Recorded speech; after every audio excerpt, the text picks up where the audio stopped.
चलिए अब बात माफियाओं को लेकर दो सरकारों के रवैये की कर लेते हैं। उत्तर प्रदेश में माफिया अतीक अहमद कब का मिट्टी में मिल चुका है। मुख्तार अंसारी डर के मारे भीगी बिल्ली बनकर जेल के सलाखों में दुबका हुआ है, जबकि दूसरी तरफ बिहार है, जहां बाहुबली और हत्या के दोषी आनंद मोहन को जेल से रिहा किया गया। उसके स्वागत के लिए सहरसा को पोस्टर से पाट दिया गया है। अब सवाल इस बात को लेकर है कि योगी और नीतीश में फर्क क्या है। इसी पर देखिए हमारी ये सुपर एक्सक्लूसिव रिपोर्ट।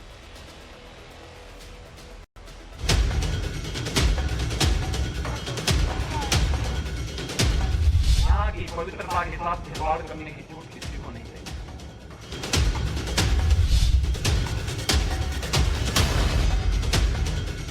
आज सुबह सवेरे ही आदरणीय आनंद मोहन जी जेल से रिहा हो गए।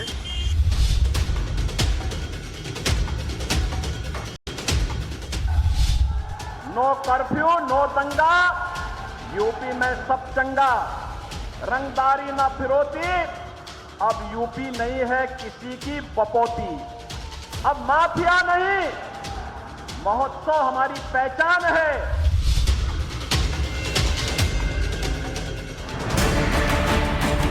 जिस सड़क पर माफिया अतीक अहमद कभी चौड़ा होकर चलता था, जिस जमीन पर उसकी आहट भर से सन्नाटा पसर जाता था, आज यूपी के प्रयागराज में वहां माफियागिरी के निशान तक मिटाए जा रहे हैं। अतीक को अतीत बनाकर उसका अस्तित्व खत्म किया जा रहा है। योगी का मैसेज एकदम क्लियर है, यूपी में आगे चलकर कोई माफिया नहीं होगा। 2017 के पहले उत्तर प्रदेश के अंदर पार्टी विशेष के कुछ युवाओं के हाथों में, कुछ उनके कार्यकर्ताओं के हाथों में तमंचे लहराए जाते थे। आज तमंचा नहीं, आज यूपी के नौजवान के हाथ में टैबलेट है, टैबलेट। प्रयागराज में अतीक अहमद के करीबी रिजवान अहमद की अवैध जमीन पर बुलडोजर चला। ठीक उसी दिन प्रयागराज से 558 किलोमीटर दूर बिहार के सहरसा से बड़ी खबर आई।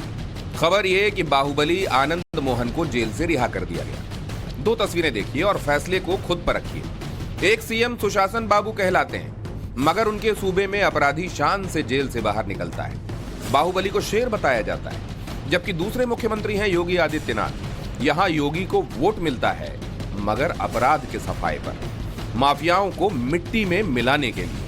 यानी नीतीश कुमार के जो दावे हैं वो हकीकत में कुछ और हैं, जबकि योगी आदित्यनाथ जो कहते हैं वो करते हैं। अतीक अहमद एंड गैंग पर ऐसा हथौड़ा चलाया कि जो जेल के अंदर बंद हैं वो वहीं रहना चाहते हैं, और जो फरार हैं वो पुलिस की गोली से टकराना नहीं चाहते। शाइस्ता परवीन, गुड्डू मुस्लिम और शूटर साबिर चाहे कितना भी हुलिया बदल लें, जल्द योगी की पुलिस उनके सामने होगी, और यही डर माफिया मुख्तार अंसारी के चेहरे पर तारी है।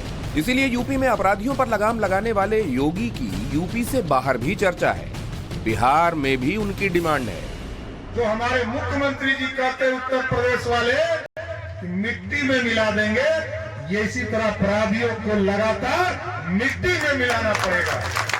और बिहार के मुख्यमंत्री जी क्या कहते हैं, हम मिट्टी में मिल जाएंगे, मिलते नहीं हैं। योगी आदित्यनाथ और नीतीश कुमार दोनों ही मुख्यमंत्रियों में जनता एक बहुत बड़ा फर्क बताती है। लोगों की नजरों में एक कुर्सी के बारे में सोचता है और दूसरा समाज के बारे में। जो लोग नहीं समझते कि आनंद मोहन के रिहा होने पर इतना विवाद क्यों मचा हुआ है और इसका सियासत पर क्या असर पड़ता है, उन्हें यह समझना चाहिए।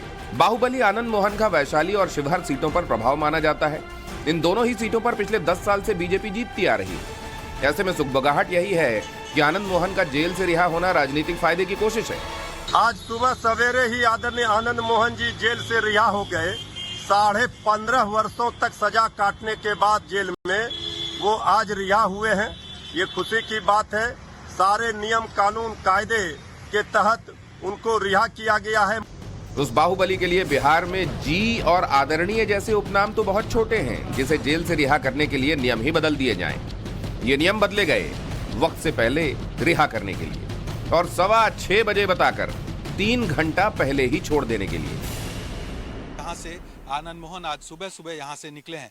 जो आधिकारिक तौर पर बताया जा रहा है कि सुबह 6:15 बजे के आसपास उनको यहाँ से रिलीज किया गया है, जेल के अंदर से उन्हें बाहर निकाला गया है। लेकिन जो जानकारी मिल रही है कि सुबह 3 बजे के आसपास उनको रिहा किया गया है। यानी भी सवाल उठा रहा है कि सिर्फ आनंद मोहन ही नहीं, बल्कि आनंद मोहन के अलावा 26 और लोग यानी कुल 27 ऐसे अपराधियों को रिहा किया गया है, जिन पर कई संगीन आरोप है। कई जो ऑन ड्यूटी जो सरकारी सेवक है उनकी हत्या से लेकर तमाम तरह के मामले हैं, उन सभी लोगों को रिलीज कर दिया गया। और आखिर क्या वजह है कि एक आदमी को छोड़ने के लिए, जिसके परिवार के 2 लोग तो राजद के विधायक हैं, उनको आप छोड़ने के लिए प्रिजनर मैनुअल के क्लॉज को हटा रहे हैं? सरकार, नीतीश कुमार मुख्यमंत्री दोबारा अपने फैसले पर सोचेंगे।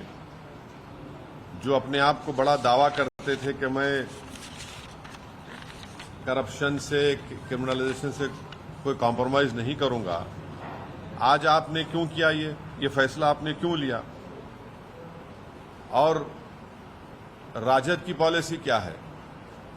क्यों उन्होंने इस तरह का क्रिमिनलाइजेशन की पॉलिटिक्स को आगे बढ़ा रहे हैं? तो बिहार में बाहुबलियों की जो परंपरा है वो यूपी में भी पहले थी। परंपरा माफियाओं को संरक्षण देने की थी, जिसके बदले में माफिया पैसा और वोट इकट्ठा कराते थे, जैसा कि अतीक करता था। लेकिन सीएम का फर्क होता है। योगी ऐसे सीएम है जो माफिया और माफियागिरी को खत्म कर रहे हैं। इसीलिए बिहार में भी योगी की खुलकर मांग की जा रही है। लोग उन्हें पसंद कर रहे हैं। क्रिमिनल पर कार्रवाई होती है, क्या बिहार में भी उस तरह से? तो बिहार में होना चाहिए, वैसे वैसे क्रिमिनल है तो वैसे होना चाहिए उन सब पर भी कार्रवाई। जी को देखते हैं कि वो बहुत से भली भांति जो है वहाँ से क्रिमिनल को, बदमाश को, बैड एलिमेंट को हटाया है।